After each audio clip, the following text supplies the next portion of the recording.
If kids could write us a letter, just one simple message they wish every adult understood, what would it say? Today, I'm breaking down 5 things kids wish adults knew about how they think, feel, and learn. And I guarantee some of these might surprise you. Hey there, I'm Stuart Perry, but most people know me as Mr. Stu. I'm a licensed clinical social worker, a child therapist, and an autism spectrum disorder clinical specialist. Here on Bad Kids Don't Exist, I help adults better understand kids so kids and their caregivers can thrive. By the end of today's episode, you'll have 5 powerful messages I believe kids are desperate for us as adults to understand. If you'll take the time to listen, I know these messages can change the way you connect with kids and help them feel truly seen, heard, and supported. Before we dive in, take a second to like this video and subscribe to the channel so you don't miss future episodes. Let's jump in. Ever ask a kid a question and they just stare at you? Or you give an instruction and they don't move? Many times it's not defiance, it's that their brain needs time to process. Before we break this down, be sure to like this video and subscribe so more people can learn how kids actually think. A study in the Journal of Educational Psychology found that students with slower processing speeds actually struggle more with reading comprehension and memory retention, which makes total sense. If you're having difficulty in how quickly you are processing things, then reading can be difficult because you see the words on the page but you're not necessarily comprehending what's coming in. Comprehension and memory retention, because those things can't be integrated as quickly and deeply, which can make those students appear inattentive or disinterested when they're actually just thinking. Kids process information more slowly than adults. It's a brain development fact, not a behavior issue. And one thing that I always try to remind trusted adults in kids' lives is that children are not miniature adults. Too often, our expectation of them is that they have a fully developed brain that works just as quickly and easily as ours does. They're just in a smaller body. And that's not the case. Their brains are still developing, and your brain and my brain is still developing and growing. Hopefully, we are learning new things and creating new synapses. But children's brains are even learning how to learn, learning how to develop.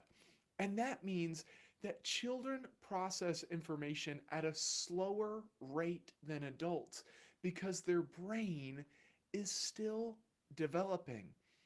A study done at the American Academy of Pediatrics showed that processing speed will continue to improve into young adulthood. And what that means, and it may not be a surprise to you, is that younger children need significantly more time to respond to questions or respond to changes in their environment. Adults often expect instant responses, but a child's brain is still wiring itself for understanding and decision making. It is still trying to take in the information, integrate it, synthesize it across all the different parts of the brain, and then decide what to do or how to respond to all of that information that just came in. And that's just children in general. But then there are also some kids, especially those with ADHD or autism or even depression, who need even more processing time before they can respond appropriately.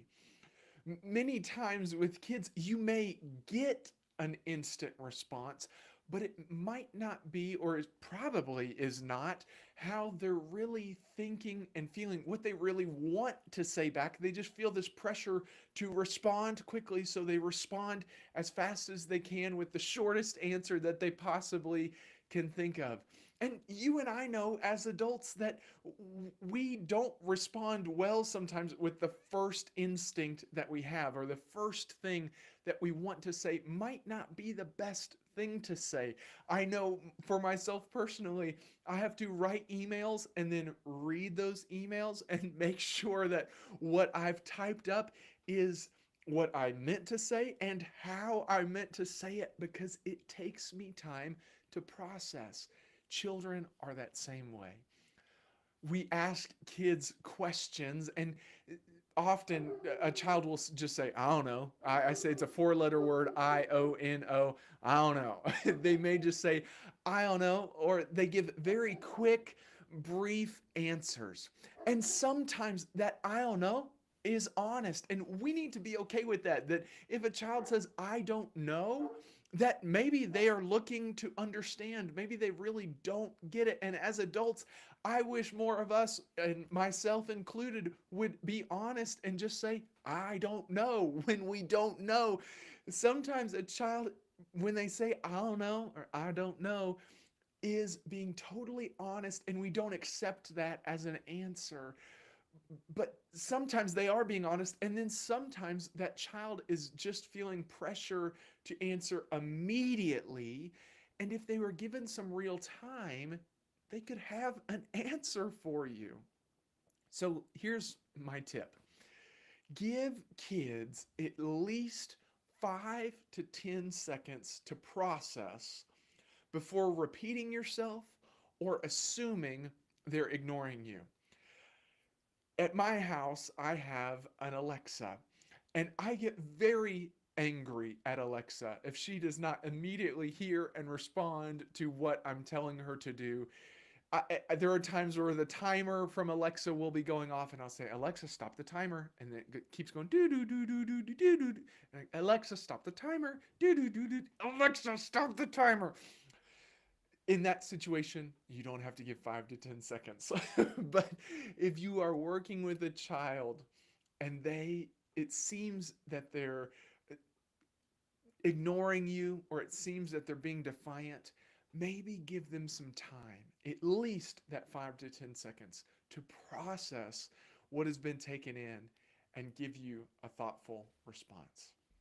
Instead of saying, answer me now, try just saying, take a second to think about it and let me know when you're ready. Believe that kids are doing the best they know how to do. Their brains are just trying to catch up. If this made you think, hit that like button and subscribe for more ways to understand kids better. That leads me to my second message that I believe all kids want adults to understand. Not every kid learns the same way. But for some reason, many people still expect them to. Let's talk about why that's a problem and what we can do instead. Before we dive in, take a second to like this video and subscribe so more people can see why one size fits all learning often just doesn't work. The latest reports from the National Center for Learning Disabilities reports that 15 to 20% of students have a learning disability such as dyslexia, ADHD, or processing disorders. And that makes flexible teaching strategies and flexible understanding of children's learning is essential for the child's success. You may have heard of learning styles, and that learning styles research would say that some people learn best by doing, some learn best by hearing, some learn best by seeing, some learn best by moving.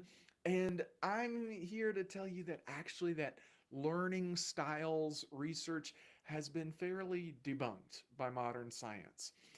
It's not so much that people, or I'm focusing here on children, can only learn or even learn best by hearing or by seeing or by moving, but people do have learning preferences and ways they'll be most engaged through their learning.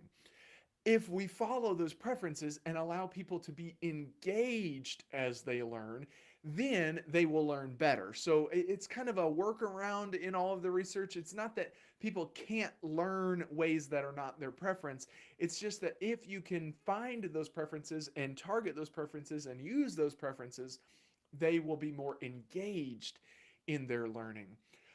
But oftentimes, children who don't learn the same ways as others, or who aren't behaving in a classroom the same ways as others, are labeled as lazy or not trying or disruptive. But really, what it often means is that this method isn't working for me. But here's some good news for you. I'm not saying teachers need to teach differently to every child in their classroom. I'm saying it's important to allow children to learn the information how they best learn it. And that's a big difference. One is obviously that there are some adaptations a teacher can make to be more engaging, and that teachers can use different media, or teachers can use movement and use visual cues and use sound and use all sorts of different things, use movement to allow the learning to be more engaging, and that will help all of the students. But what I'm really talking about is allowing the student to take in that information and use it in their way. The best way to help kids learn is allow them to adapt. It's not so much that we have to adapt and individualize to every single student. We do need to allow the child to adapt. And I'll go into schools and do consulting where I do a classroom observation, and I'll see all the different things that are going on in the classroom and then offer some tips and skills and things that the teacher might be able to do to engage the class more, and especially help maybe the client that's been identified as the one that I am really needing to help in this classroom environment. But so much of it doesn't come down to what the teacher needs to do more. It's more about what they need to be okay with the child doing. Allow the child to adapt, not just force the child into a system that wasn't designed for them. Basically, it comes down to this. If a child is able to complete a task or assignment, let them do it how they need to do it. They don't have to do it like everyone else. Or maybe it's just that they need to show their knowledge about something they learned. It might not be that they will do it in the same way that every other child does it, but if they've got the information and they can use the information in a productive way, it's not about trying to fit them into a box where they are using it and uh, doing everything exactly as we've laid out as quote unquote the best way to do it. We should just be okay with them learning and adapting and using that information as they learn best. Here's just an example from my office. There's some Play-Doh in my office, and kids often will want to roll out the Play-Doh so that they can use these little cookie cutters to cut out different shapes in the Play-Doh. And kids choose to do that in all kinds of different ways. Sometimes A child will just put the Play-Doh on a table and they'll squish it down with their hand, and that is how they have chosen to squish out or roll out the Play-Doh. Another child may grab a stick that I have that's actually a drumstick, but they turn it into a rolling pin and they use that stick to roll out the Play-Doh and flatten it and squish it and get it in the shape that they want. I've even had children who took a box and put the box on top of the Play-Doh and squished down, pushed down on the box to squish out the Play-Doh so that that squishes out the Play-Doh and has it in the shape that they want it. They're all completing the task. I don't care how it gets done. They are doing it. And in my office, it doesn't matter if they roll out the Play-Doh or not. But what I'm saying is, in a classroom, we should be okay that some kids can do the math in their head. Some kids need to write down the math. Some may need a calculator, but in the real world, you can use a calculator. Beyond that, maybe kids should be allowed to stand so long as they can still reach their chair or reach their desk. Maybe they should be allowed to sit on the floor so long that they stay in a designated area. Maybe they should be allowed to read out loud instead of having to be silent. Maybe they should be allowed sometimes to give a presentation instead of write a paper, or sometimes write a paper instead of give a presentation. It's not about you changing everything for them. It's about allowing them to be who they are and allowing them to adapt to create a learning environment for themselves that is more conducive to their learning. We have to understand that not every child learns the same way, and that doesn't just fall on the teacher to adapt and change. It falls on all of us to say we are going to allow these differences. If this resonated with you, like this video and subscribe so we can change the way we support kids together. And that brings me to message number 3, that I believe children are desperate for us to understand. Every kid faces struggles, but the question is, do they believe they can overcome them? That belief starts with you. Before we get into this, make sure to like this video and subscribe so we can spread this important message. A child's self-belief is built by the way adults talk to them. I'm going to say it again. A child's self-belief is built by the way adults talk to them. There was a study posted in the Developmental Psychology Journal that reported on an effect in the brain of children that's just called the Pygmalion effect. If you're not familiar with Pygmalion, maybe you are familiar with the movie My Fair Lady. My Fair Lady is an adaptation of Pygmalion. It's all about this woman who was basically on the streets, and someone takes her in and shows her how to behave differently, and as she is acting differently, people treat her differently. Well, it really comes down to their belief in this woman that she can do these things. She just needs some instruction. She just needs some help. And this Pygmalion effect that the Developmental Psychology Journal reported on is a psychological phenomenon that demonstrates that when adults just believe a child will succeed, the child is more likely to rise to that expectation. Just belief that a child will succeed, just when the adults surrounding them believe in them, that child is more likely to rise to that expectation.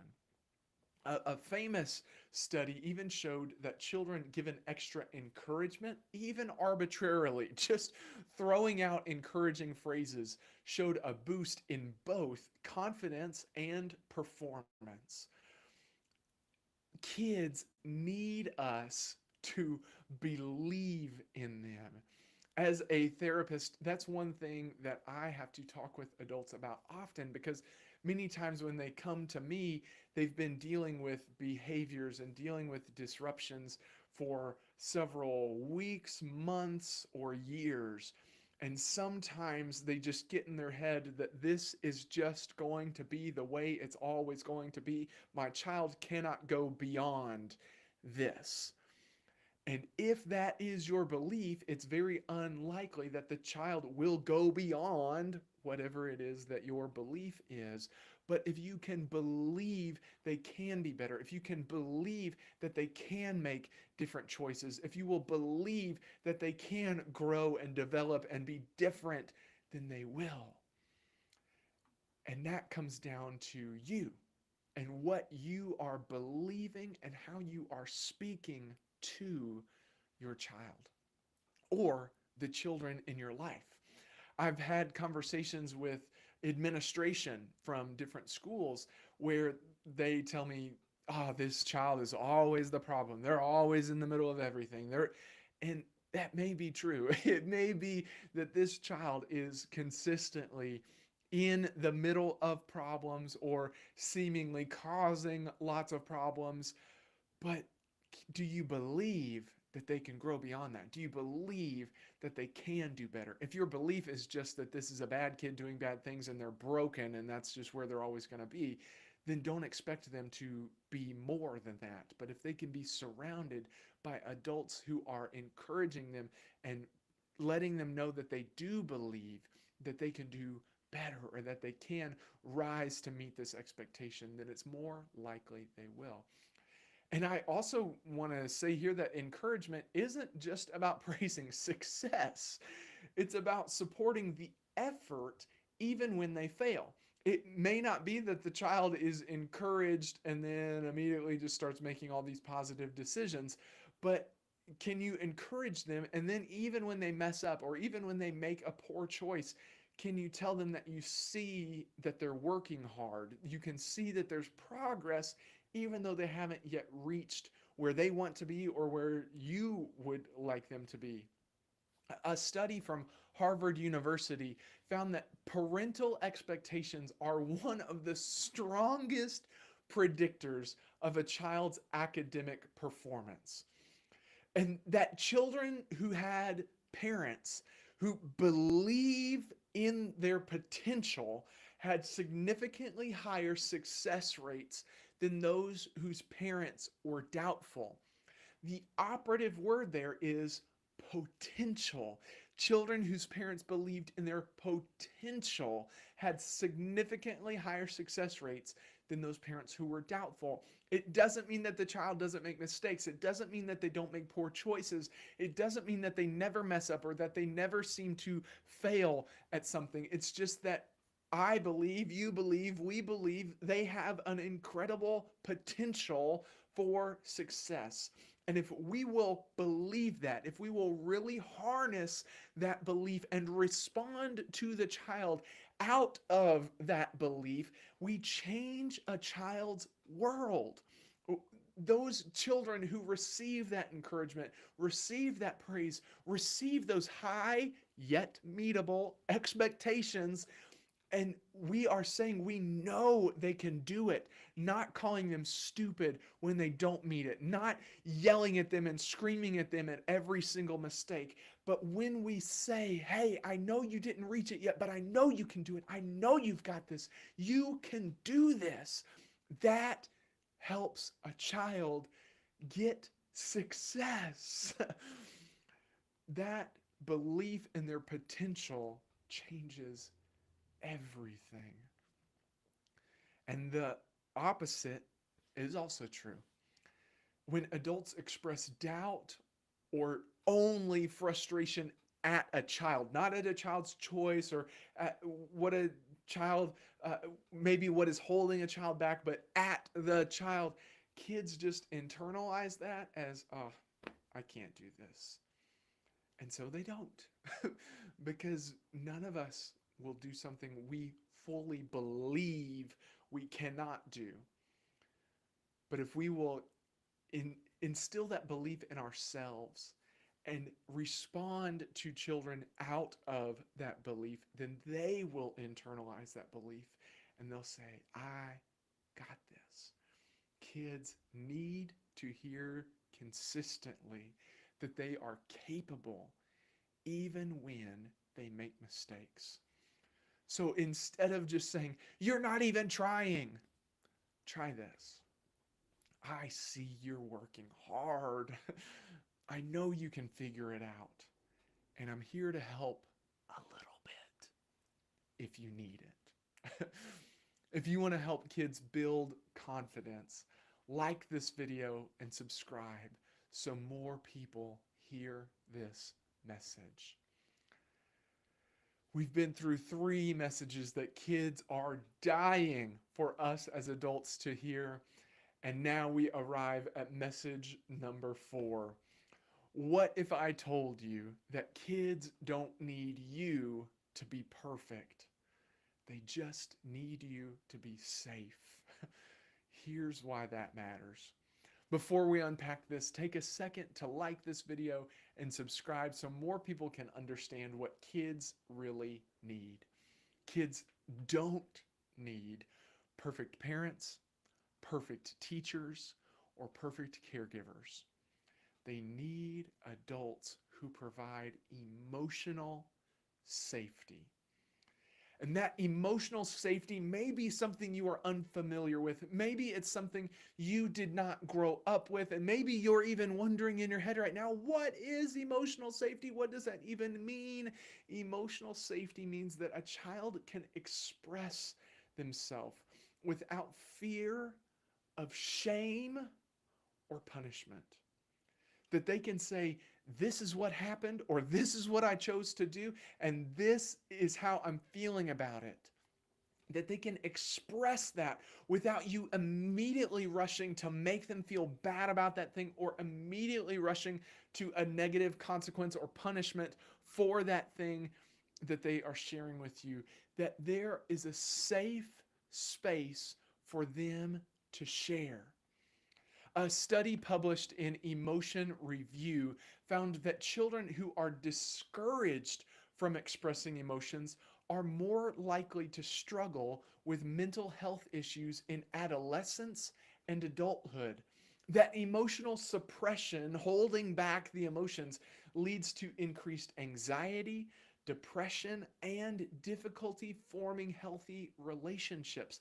And that discouragement can be overt, like saying you don't want to hear about their emotion, or big boys, big girls, don't cry, or it can be covert, like having the child feel shame or immediately being punished when they express themselves. The good news, though, is that research from Harvard's Center on the Developing Child found that children who feel emotionally safe are more likely to develop strong executive functioning skills, which means better self-control, better problem solving, and better emotional regulations. That means letting kids express their emotions doesn't make them weaker. Letting kids express their emotions doesn't make them more disrespectful. Letting kids express their emotions makes them stronger.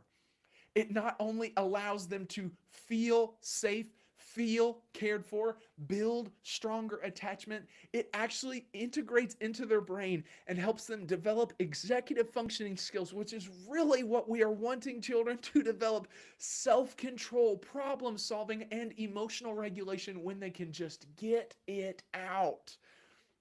So instead of saying, stop crying, you're fine, try, I see you're upset. It's okay to feel that way. I know you're feeling really angry. Thank you for letting me know.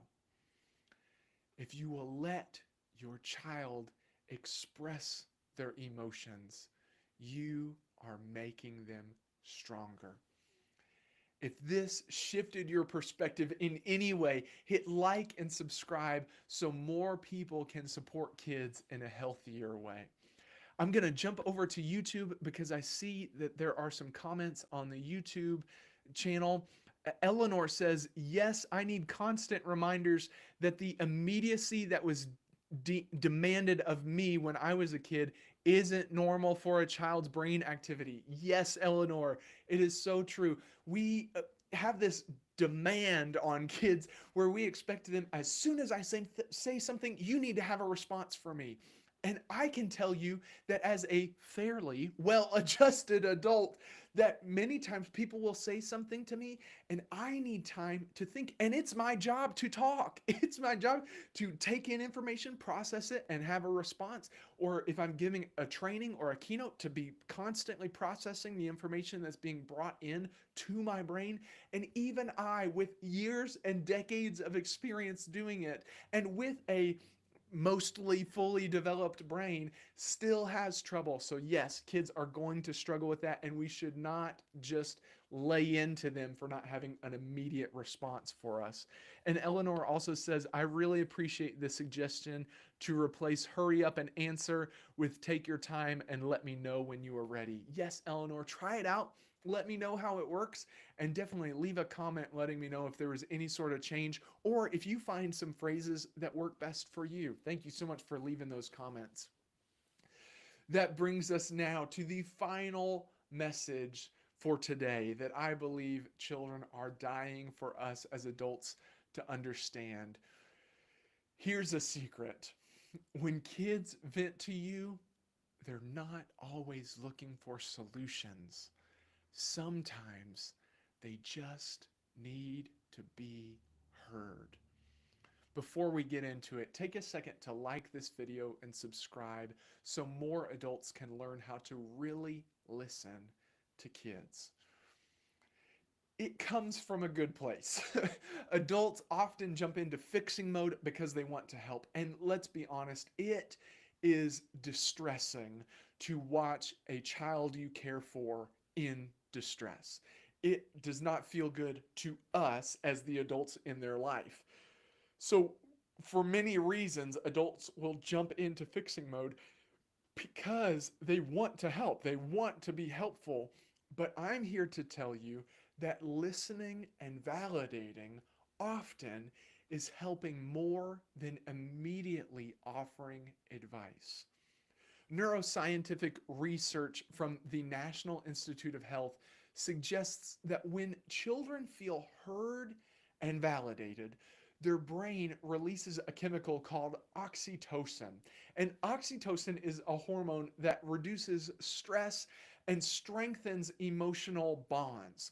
Here's what that means: just by allowing them space to get it out, and then you listening and validating what they've shared with you, you are helping. If you are wanting to help, often it feels like you have to do something. You have to be active about something. And listening and validating is active. Don't get me wrong. But what I'm saying is sometimes we feel like we have to take some type of action in order to be helpful. But this research shows that if you will just really listen and try to do your best to understand and then validate a child as they are expressing themselves to you, you are helping, and actually helping in one of the best ways you can help. As a matter of fact, a study from the Journal of Child and Family Studies found that kids who feel heard by their parents show lower levels of stress and higher emotional resilience. Just feeling understood helps children regulate emotions better. Many times it can feel like, oh, well, if I validate that emotion, then it's just going to make them weak. It's just going to make them unable to participate. It's going to make them lack resilience. But the opposite is actually the truth, that if you will listen and then validate children's emotions, you are helping them regulate emotions better by not making a huge deal and rushing in and trying to fix and save and help in all these different ways. Just by listening and validating, you are helping the child to see, oh, this emotion may not be such a huge deal. I can handle it. And it helps them regulate their emotions better. Sometimes kids just need a space to talk things through and feel supported. So here's a tip for you. Instead of sharing right after a child expresses some difficult situation that they went through, or some difficulty they had with a friend or a sibling, or even some difficult emotion that they're dealing with, instead of just jumping in and saying, oh, well, here's what you should do, try this. Try. That sounds tough. Do you want advice or just to talk? It can change everything.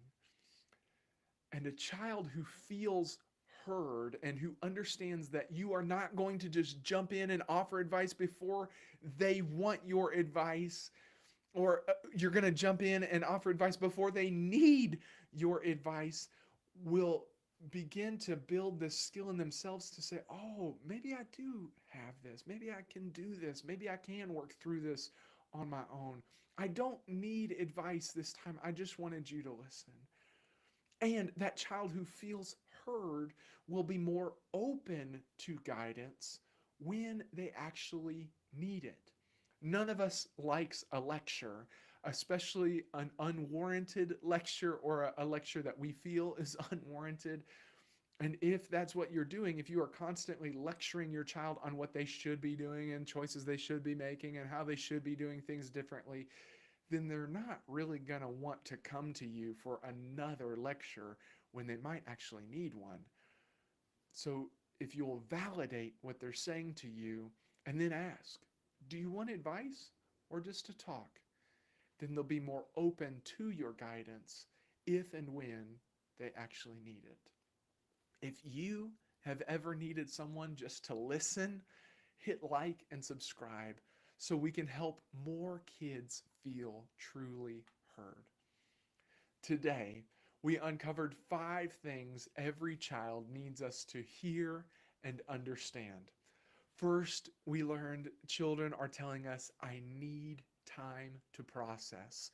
So let's be patient and give them some space. Then we learned that children are telling us, I learn differently. And we need to understand that one size doesn't fit all. Our third message was children wanting us to understand, I need you to believe in me. So let's instill the belief about how excellent and great they are and how much potential they have even when they struggle. Then we learned that children are saying, I need safety, not perfection. So let's let them feel what they feel and validate what it is they're feeling and let them express those things to us. And then finally, we learned that children are telling us, I need you to listen, not fix. Sometimes just be there. These might seem simple, but they make all the difference in a child's world. If you found this helpful, don't forget to like this video, subscribe to the channel, and share it with someone who needs to hear it. Let's work together to create a world where kids feel seen, heard, and supported. If you are looking for a keynote speaker or workshop leader to help your team or organization better understand kids, I would love to help. Check out badkidsdon'texist.com/booking for more information. Until next time, this is Mr. Stu reminding you that some things exist, some things don't. Bad kids don't exist. Peace.